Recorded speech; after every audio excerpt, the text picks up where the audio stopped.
Today, we're jumping back into our series on the book of Deuteronomy. But I want to start with a question and just ask, when was the last wedding you attended? You don't have to tell me the date or anything, but think in your mind, like, where was it? Who was getting married? How close were you to the bride and groom? Who did you know? How did that happen? How did it work? Our whole family got to attend a wedding last month. Sherry was in it. She got to be a bridesmaid. One of her friends, colleague from work and from our last church, several connections, was getting married, and we got to celebrate. Oh yeah, she babysat our kids. There's a lot of like part of it, a lot of fun. Do you remember at the wedding you went to what they said? In particular, like the vows. So the traditional vows that we have, I looked it up. Wikipedia told me it's like over 500 years old. The whole have and hold, sickness and in health, rich or poor, till death do us part. That those lines are part of marriage services, over 500 years ago. But some people will write their own vows to make them more personalized, to say something that's more significant to them, more specific to the relationship that they're creating between this new marriage, husband and wife. One of the weddings that we went to, I can't remember. I was watching the boys. Sherry was standing up, so I wasn't really paying much attention, to what they were saying. But I remember one wedding I attended with Sherry. One of the vows that they had written, I think like the bride said something like, "I will always use my car," or something. It was like a promise, but to herself, and it was kind of funny. And it was meant to lighten the mood. It's like a very solemn service. Here we're making these vows, and then there's kind of this humorous thing like, we all know that I really enjoy this. But people add that for vows to make it more personal. Why do we say vows in general for weddings? Like, why is that a part of our wedding service? Why do we feel the need, when we're getting married, to say, "I promise to have and to hold you, sickness and health, richer for poor, till death do us part"? Like, why do we feel we need to be making these promises to each other? It's part of tradition, but it's serious. We mean them. We actually, these are promises we're making to the other person, and that these will dictate going forward into our relationship, but they're not a description of what it's going to be, right? It's not a rule book. You're not writing out a contract, right? And then I will always get up at this time, and I'll make dinner, 20 of the 30 days in a month, or whatever it is. It's more poetic. It's kind of, for richer or for poor, sickness and health, having to hold. It's like, okay, we're talking about just kind of what the nature of the relationship will be. Like to have and to hold, right? That doesn't mean that you'll never let go. Like always, this is going to be who we are. So, well, no. But it does mean you'll hold them, at some point. But it means you'll take care of them. You'll be there for them. Your physical presence, you'll provide for their emotional needs. Like the vows themselves are symbolizing this attitude, this posture that's going to set the tone, the foundation for this relationship going forward. It's not the specific, this is what it's going to look like, this is what I'm agreeing to in this relationship, not like a contract. We're going to be talking about kind of like vows, but it's the Ten Commandments. We're going through Deuteronomy. We're in week 3 of our series. The first week we saw how it was God's faithfulness and his act of salvation that even creates this people group of Israel that he's talking to with the law. A couple weeks ago, in the second week, we learned about God's covenants with humanity, where he chooses to partner with humans in relationship in order to bring everything back to his original creation, or we could say move forward to the new heaven and the new earth. That's what God's design is, and that's what the law in Deuteronomy is focused on. We're finally going to get to the law. We've talked about reasons and history for the law. We're going to actually get to law, which is what you guys were all waiting for. Who doesn't want to read Old Testament law, right? But I think before we jump into the Ten Commandments or any rest of the law, I want us to understand the place that it held, and I want us to think about the Ten Commandments more like wedding vows and less like a rule book. Less like, here's a contract, you're going to do this, and I want it for you. More of the wedding vows, where this is almost a poetic understanding of an inner posture and attitude that will dictate the terms of this relationship. In particular, God's people, the Israelites, toward God. That will help us understand the Ten Commandments. Are you supposed to follow the Ten Commandments? Yeah, absolutely, just like you're supposed to follow your vows. But it's more of painting a picture of what this relationship is supposed to look like. We're going to be in chapter 5 of Deuteronomy. Before we get there, I do have a piece of trivia. Literal trivia. Who watched that Friday video where I did trivia? There were only 2 of you that even made your answers. Thank you, Levi and Nancy. Thank you. We'll give out prizes later. Something. No, but I said, what was the 8th commandment? Now, did you know there's 2 lists of the 10 commandments running around the United States right now? Like 2 different lists where the 8th commandment is something different. Like if you see them printed off like in like a Christian school or something, that there might be a different list. I didn't know this. But essentially, some people group the first 2 commandments together, and some people group the last 2 together. And depending on which one you pick, you have 10 one way or the other way. It all fascinating stuff. It all goes back to like the Reformation, again, like 500 years ago, when the Protestant churches split from the Catholic Church. Catholics tend to combine what the Bible that I'm reading in our Protestant tradition would say the first 2 are. They combine that into one, and then they split the last one. So next time someone says, what's the 8th commandment? Be like, Catholic or Protestant, And they'll be like, what? It's like Monty Python where he asks about the European or African swallows. You know what I'm saying? I have very limited pop culture references. I got to get back on track. Okay, why is this important about whether there's 10 commandments? To me, the question is, why are these 10 commandments singled out? Why not 11, right? Why not 9? Like, why do we have to combine them? Are they more important? Does God care more about these than the rest of the law or the rest of the things in the Bible that it tells us to do? Why are they so important? The answer to that is because the Bible itself treats them as important things, gives them the title of 10 commandments, more like 10 words or 10 statements if you kind of want a more direct translation. But the Bible gives a title to these 10 things, and it really is the tablets, that Moses had, like, the 10 Commandments movie. That was before, not 500 years old, but close. But it's written on them, where it was a special thing. You look in the New Testament, and the 10 Commandments are referred to a lot as this representative role of God's promise, his covenant, and also this relationship that God had with his people. So the 10 Commandments are very much worth studying. They're very much worth understanding. And also they're representative of so much more than just simply, hey, do this, do this, do this. Actually, there's 8 don't do this and 2 do this. Let's just read the text. How about that? A long enough introduction. Yeah, at this rate, we're going to get done at 1. All right, I'm going to read the first 15 verses of Deuteronomy chapter 5. Moses summoned all Israel and said, "Hear, Israel, the decrees and laws I declare in your hearing today. Learn them and be sure to follow them. The Lord our God made a covenant with us at Horeb. It was not with our ancestors that the Lord made this covenant, but with us, with all of us who are alive here today. The Lord spoke to you face to face out of the fire on the mountain. At that time, I stood between the Lord and you to declare to you the word of the Lord, because you were afraid of the fire and did not go up the mountain." And he said, "I am the Lord your God who brought you out of Egypt, out of the land of slavery. You shall have no other gods before me. You shall not make for yourselves an image in the form of anything in heaven above, or on the earth beneath, or in the waters below.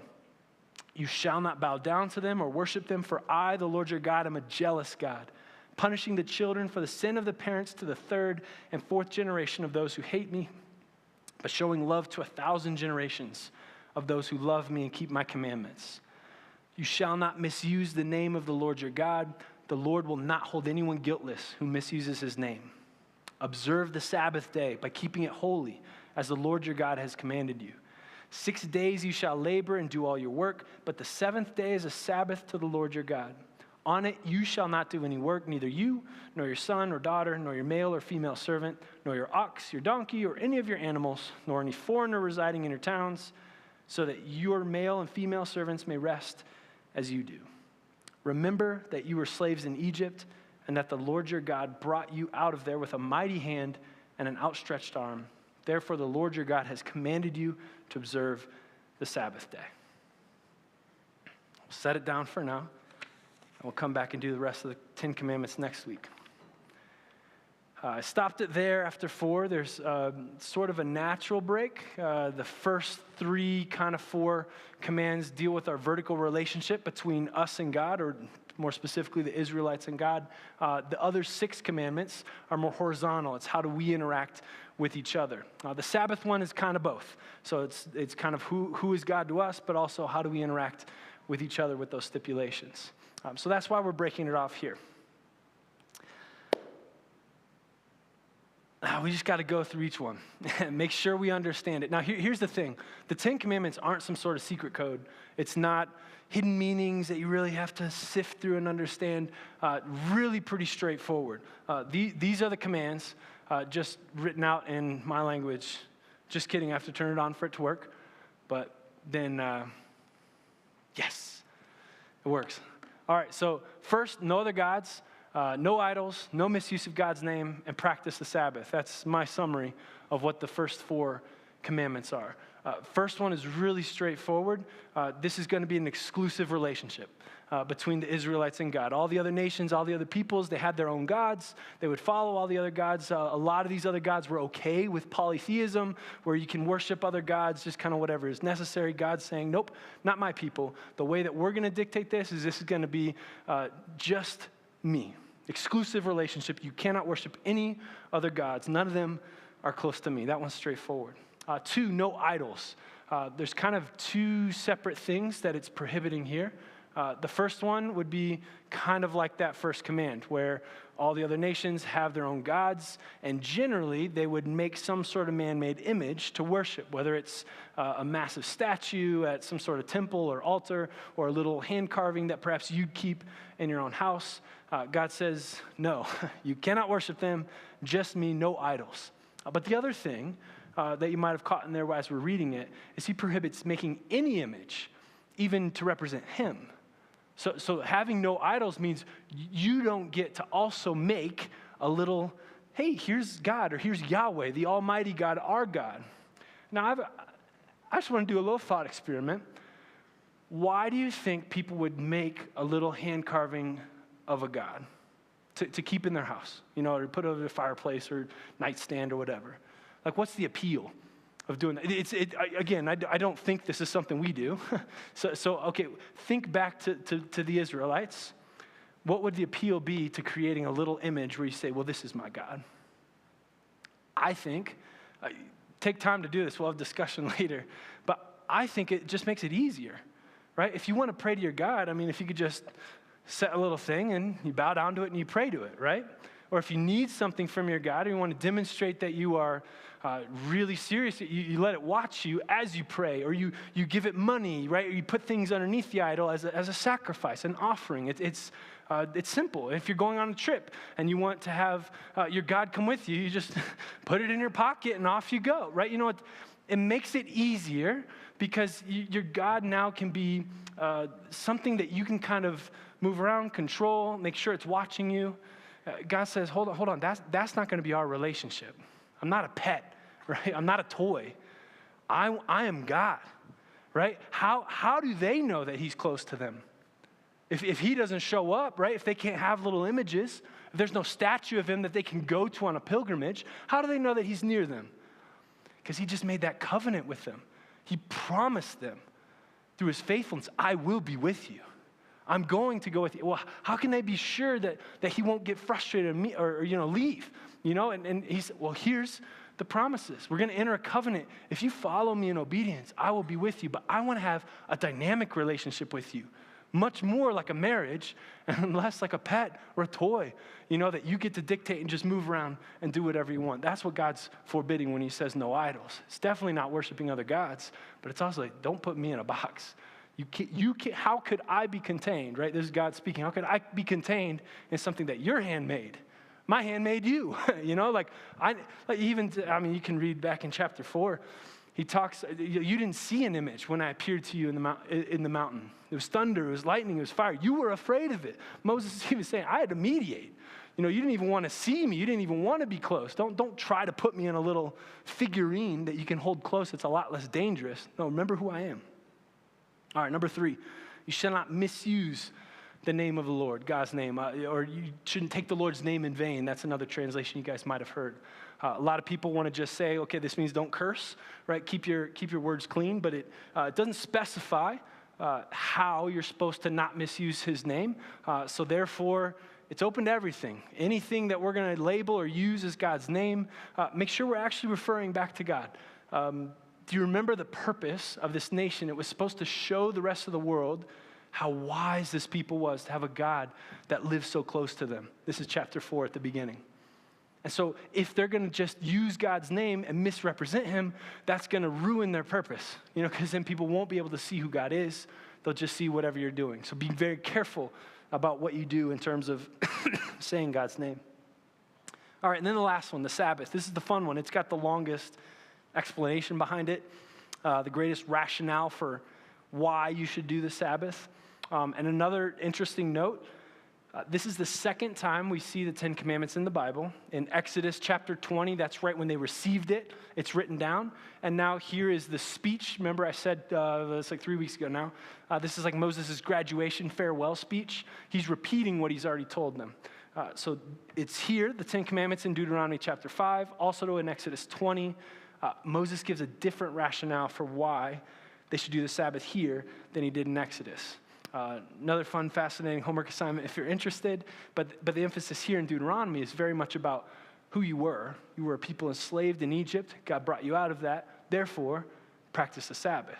What he's saying is you used to work nonstop without any sort of breaks, and I saved you from that. Don't go back there. Right? Don't get so in front of yourself that you are working yourself to death. No.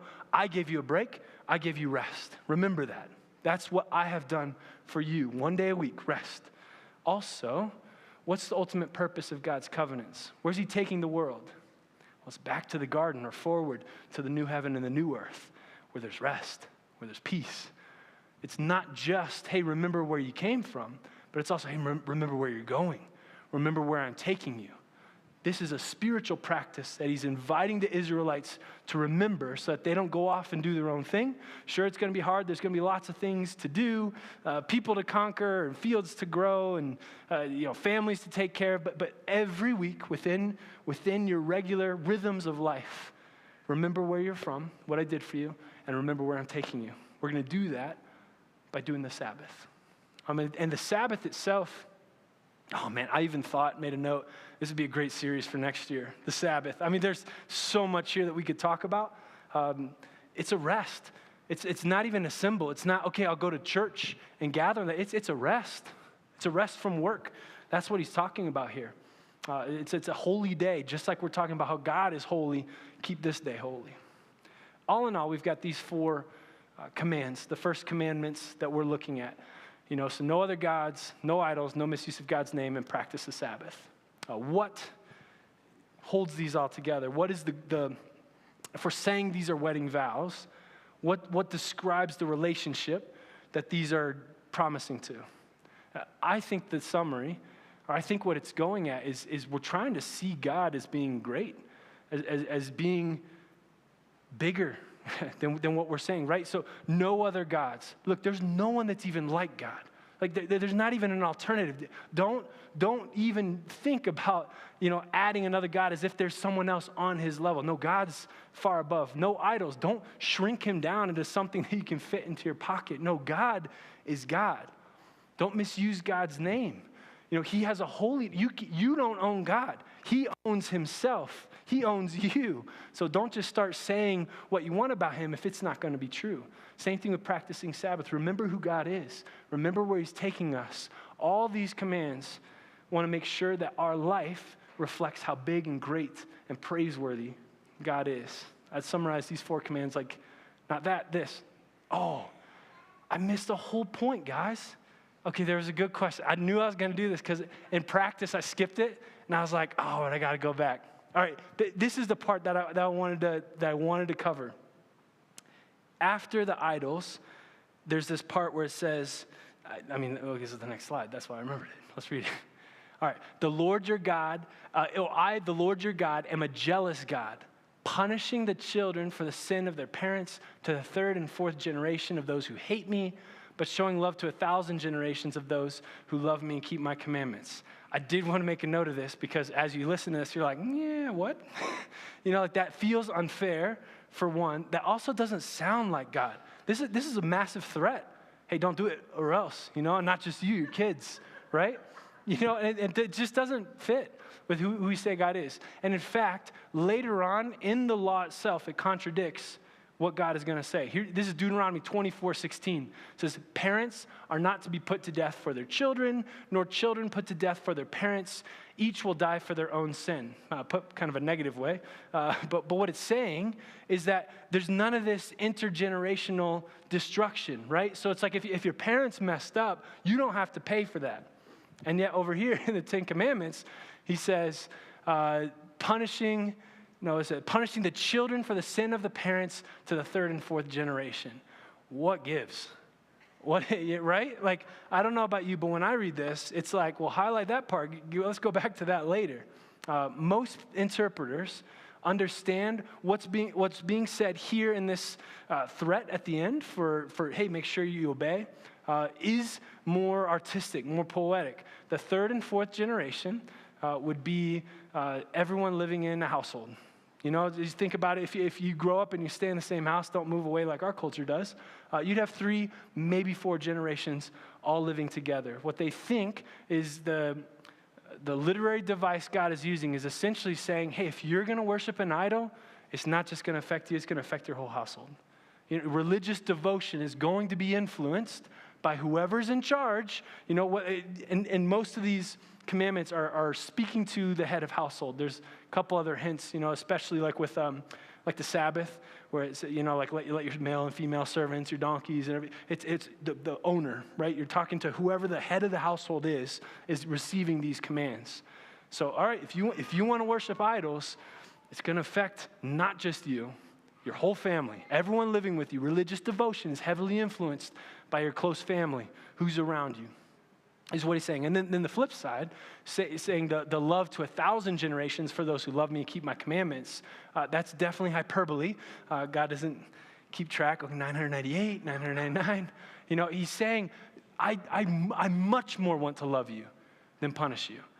Yes, if you follow idols, you will not receive blessing, your whole family, but I would much rather bless. I have much more love than I have anger or discipline. It's not balanced out. Well, you get the one or the other. No. I'm abounding in love. But if you want to bring this on you, just know it's your whole family. It's not just you. You have a responsibility here. That's what he's doing here with these words. That's how we can understand what these threats are supposed to mean. Again, it's not a contract. All right, well, if you back out now, then I'm pulling this clause comes into play. This is more the wedding vows, where he's trying to say this is what the relationship is going to be dictated together. And overall, now I'll get back to that point I was making about the summary. It's don't let yourself think less of God. That's what he's saying here with these 4 commands are don't let yourself think less of God. These are actions. These are behaviors, right? He's not just saying don't think less of God. He's saying don't follow other gods. No idols. Don't misuse the name. Incorporate this weekly practice. Why? So that you will remember who God is and have proper understanding of how great he is, praiseworthy, how holy he is, how different he is from everything else. Don't let yourself think less of him. Don't take any shortcuts. That's how I think God wants to set the rules for his people, the Israelites, to work with him, to be in relationship with him, to be in the covenant, to be partners with him. Big question. Okay, I understand that. I'm also not that. I'm not the Israelites, right? Does God still want to relate to me in the same way? And these commandments, the big question that I think, I bet we'd answer differently. Do we have to follow the commandments still today? I don't know, right? Well, let's see. When you look in you like that suspense? That would have been like a commercial break right there. If we were doing like a series, come back and find out. No. The Bible is clear that was just for these people, and yet it doesn't forget about them. The New Testament, Jesus talks a lot about the 10 Commandments. In his famous sermon, the Sermon on the Mount, he actually quotes 2 of the commandments. doesn't invalidate them, but rather builds off of them and describes more about the relationship, that if these were the vows, that they would be more like a wedding advice book or something. Jesus' teaching adds greater depth and insight to what the commandments were pointing to. He doesn't say, okay, yeah, set the commandments aside. Here's the new way to relate to God. He says, well, no, this was actually describing the right relationship. But let me give you a little more help on what that's supposed to look like. There was a man that came up to him one time and asked, what must I do to inherit the kingdom? Jesus came preaching the kingdom of God. The kingdom of God, come, it's here, come. Well, what must I do to inherit it? Jesus said, well, you know what the Old Testament says, what the law says. And he quotes several of the Ten Commandments.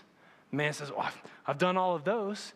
And Jesus didn't say, great, you're in. No, he said, well, there's more, right? It's not just the Ten Commandments or this is exactly what you have to do and nothing else. It's, no. This was trying to set up a certain posture, a certain attitude of how we're to relate to God. But let me help you here. And so Jesus' teaching says, here's what the relationship is supposed to look like further than the Ten Commandments.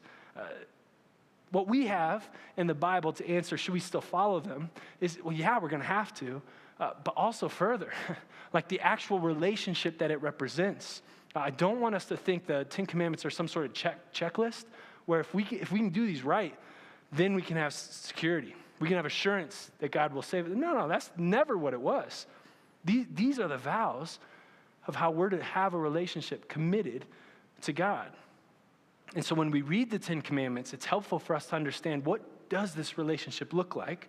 How are we supposed to relate to God? And then what do I have to do in my life? Because maybe that whole thing about making idols, like, great, I don't have any idols, check. And it's like, well, what was the thought? What was the posture? What was the attitude behind that? That's where we need to be. This isn't a checklist. Don't think of it like a contract, like God will be proud of me as long as I'm doing all of these. It doesn't work like that. He's already saved these people. He just says, this is what it looks like to walk with me. So now I want to go back through them and try to practice that application piece. What might this look like for us? So no other gods. Again, straightforward. No one else. Exclusive relationship. Jesus, following him has to be your primary identity if you're going to be a Christian. There's no room for just trying it out and trying something else out. Not in God's eyes, right? The world says, yeah, just take a little of this religion, take a little of that religion, and then find what works best for you. God is saying, that's not how it works for me. If you want to be my people, I will be your only God. You will only follow me. And so for us, it's a challenge. Primary identity, only identity, is I am a Christ follower. I follow Jesus so that I can know who God is. That's what it means for us. Exclusive. No idols. All right, here's a fun one. You've probably heard sermons on the Ten Commandments. You've probably heard about you aren't supposed to have idols. The way that I've always heard it applied is you have to be watching what you love. If there's anything you love more than you love God, that perhaps is an idol that you're worshiping and you need to toss on the side. I think that's valid. You definitely need to be watching your loves. But I want to apply it from that other way that I was talking about. If idols represent an attempt by us to make God smaller and more in our control, what are we doing that make God smaller, make him a pocket-sized God? Are there any practices that we're doing, even in our worship of God, that inadvertently make him smaller, more controllable, more tame, less almighty God? I think, yeah, like all the time. And here's the part that I want us to wrestle with, because I think this is probably the one that God would most have us move. It might be different for each person, and I might step on toes, so here it comes. Maybe it's in your prayer life, how you pray to God. If you're too casual with God, if you talk to him like you talk to a buddy, perhaps you are making him smaller, so he's more easy to talk to, and he's less scary of a God. Maybe. Maybe it's our casual attitudes when we come to church, right? Or when we want to worship him, or when we're reading the Bible. We don't actually want to take the time to recognize we're entering into God's presence. We'd rather just sing some songs, pray that. I don't do that when I worship, but some people do, I guess. But But are we just doing that for ourselves, for a feeling, and we're not actually recognizing that there's a God that we're worshiping? That might be making him smaller. Even when we preach, right? Here, let's put myself, let's get my toes to get stepped on, right? Maybe I put him in a box and say, well, we've got to get out of here on a certain time, so it's got to be this, this, and this. God, you've got to fit into my little portion. I have perhaps inadvertently made God be smaller than he is.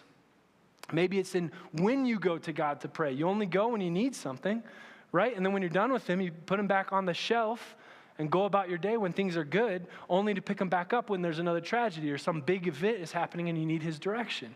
That would inadvertently make him smaller and treat him as if he's an idol that you can just pick up and set down and don't need you up, turn, look the other way, not now. It's like, how can our practices recognize that God is God, big God? When he showed up, it was fire and thunder and lightning. We have to have that awe and that respect. Now, there's a balance to it because we also saw God in Jesus, who's comforting, who's caring, who's closer than a brother. And so it is appropriate for us to talk normally. But let's keep in mind that we're talking with God and respect that. I want to give room for this to be applied in different ways for different people, but wrestle with this one with God. Are there any practices that you currently have in your own life that perhaps is shrinking God, making him fit your life better and give you a little bit more control? Third one, no misuse of God's name. I don't think we can use God's name in cursing. If we're going to say, oh my God, or Jesus Christ, I think we need to be careful because we're not actually meaning Jesus Christ. If you say it out of expression of surprise or something, or oh my God, that a lot of people say, well, no, you're not actually talking about God. Perhaps, this would fall into the last category, right? If we just use his name casually like this, we're making him smaller. And we're kind of saying, like, it doesn't really matter. He's just that's just something you say when you stub your toe, No. This is God. This is the person that our identity is for, right? Who's restoring the world. So we definitely have to watch our words. But I think it goes beyond that, right? Anything that we're going to call Christian, well, let's make sure it's actually reflecting Christian principles, not just encouraging or positive. If we're going to call ourselves Christian, man, you better line your life up with what God says. Because if you're saying, yeah, I'm a Christian, and then you're living a certain way, man, it's like the Israelites. You're going to ruin the whole purpose. God's partnering with you to bring the world back to restoration in the garden. And they won't know who God is if we're out here running, doing whatever we want, not honoring God with our lives, but still wearing the badge. That's a misuse of his name. If there's any use of his name where it's empty, worthless, right, where there's not the significance attached to it, we got to cut that off. Anytime we say, well, God said, God wants, God desires, this is God's will, just be real slow. We're talking about God here. And if it's my understanding, right, when I'm preaching, well, here's what God says, I better be very careful because I can't misuse God's name and stamp something. This is God's. When God says no, it says the Lord will not hold anyone guiltless who misuses his name. So if you're ready to say God said this, just be ready to stand not guiltless before God, right? Last one, Sabbath day, big question. All right, do we have to practice the Sabbath? The Christians are divided on this, right? What do we have to do? Before we jump into that question, just listen to what this means, or step back and kind of look. I knocked something over last time I did that. Step back and try to see the full picture. What God is commanding is that the Israelites would use their time in a certain way. Just recognize, do you give God the authority to tell you how to use your time? And not just one day. This goes through all your time. I think we're generally getting there. We had that series on money about, okay, God has the authority to tell me what to do with my money. What about your time, right? Can I do this? Can I go there? Can I spend my time in this way? Can I take this break? All those things God cares about. Also, God is commanding a spiritual practice. Now, I know we all have different upbringings with what church kind of tradition we had. Some were very spiritual discipline focused. Like praying, reading your Bible, fasting, giving to the poor, practicing silence, There's all sorts of, kind of think about like monks. They're spiritually disciplined. They go through whatever their religious things are every day. Well, here's God commanding them to do a regular practice, a spiritual discipline as a command, right? I think I was grown up with spiritual disciplines are kind of good. If you need like a little spiritual power up, you can go ahead and do one, and here we have God saying, no, you will do this because you can't forget this. Can't forget who you are, where I took you from, where I'm taking you. Just be willing to allow God to say, I want you to do this practice. And that one might be different for us too. I want you to start fasting regularly. I want you to set aside a time to pray to me. A space. What if it's not even daily? What if it's weekly, monthly, yearly? I don't know. But it's a regular practice. Why? Because this is important and this is who you are. This is what our relationship will be, where you don't allow yourself to think less. If you just get to dictate your whole time and put God wherever you want to, perhaps you will start thinking less of him. But if you have a regular practice that constantly reminds you, no, God is the most important thing in my life. No, I do need him every single day. No, I want to know more about him. I want to be close to him in prayer. Okay, then you need to do a practice. Otherwise, you're going to forget and you're going to make him smaller in your life. So should we or should we not practice Sabbath? I'd say yes. I think we need to practice Sabbath in some way. Maybe it's not the same way that they used to, but I think for the very reasons that they're saying, remembering who we were, what God has done for us, where God is going, it is a good practice, and I think a godly practice to have a regular time aspect. I was going to say practice again, but I've said it like 8 times. Some sort of habit, that we're doing a spiritual discipline to remind us who God is in our life. That would be healthy and good and not just a product of tradition and religion trying to want to control your life. No, this is how our relationship with God is supposed to work. So there you have it.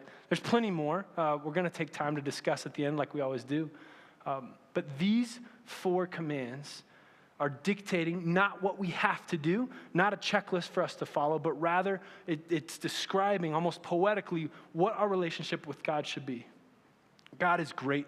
He's awesome. He is holy. There is none like him. He's the only one worthy of our praise. He's the only one worthy of giving our lives to. Make sure there's nothing in our life that is making him any smaller than that. I think there's a great temptation in our culture to just fit God into our pocket, into our schedules, into our days that work for us. Well, I kind of like him here. Great. He'll go there. No. That's not our God. You're making something else. You're making an idol, and you're calling it God. Nope, you just missed 2 out of the 3 of them. The relationship we're supposed to have with God is one that honors him as God and roots out those practices, even inadvertent practices that we have that are allowing us to think less of him. Because we want to praise him for who he is, awesome and mighty and praiseworthy. Would you pray with me this morning? God, thank you for your revelation. Thank you for your 10 commandments. Thank you for this covenant that you made with these people, and thank you for writing it down for us. Thank you for the stories that we have to reveal who you are. And Lord, we hear that you are great, that you are worthy of our praise, that you don't have room for any rivals, that you won't tolerate us giving you any lesser position than just the king of our hearts, the throne. Lord, I ask that you would show us those areas, especially when it comes to our own spiritual practices and worship, where we're allowing ourselves to think less of you. I pray that you convict us and even give us ideas here, even as we discuss, of how we might add practices or remove practices in order that we might keep you in your proper place as our King, as the Almighty God, the only one that we worship, the only one worthy of worship. We thank you for your love. We thank you for your promise to be with us. We thank you that even though you're so magnificent and holy, you choose to be with us, and you make a way that we can be with you. We thank you. We love you. We're so excited for you to take us back to the garden. In your name we pray, Lord. Amen. All right, we've got questions for you. Circle up around these little tables and talk. My rule is you've got to at least be with someone else that you didn't come here with. So even if you brought a big family, go pull someone else in so we can practice discussing. First, have you ever heard any memorable wedding vows? Story time. Share your best ones. 2, what practices allow you to think less of God? This is be critical of yourself. What are the things that you do that perhaps are allowing you to shrink God and be more comfortable with a smaller God? And then lastly, how can you practice Sabbath in your world? Here's the thing, when we do discussion, some of you have strong convictions, some of you have no clue what the right answers are. Practice listening and sharing. We want to be able to grow together and encourage and perhaps even share ideas that someone else hasn't thought of, but we also don't want it to be judgmental. So be very considerate how you are listening to other people and gentle for how you're instructing and sharing with them. This is our chance to practice living beyond ourselves and loving each other. All right, so go ahead and take 10 minutes and I'll come up and I'll dismiss us.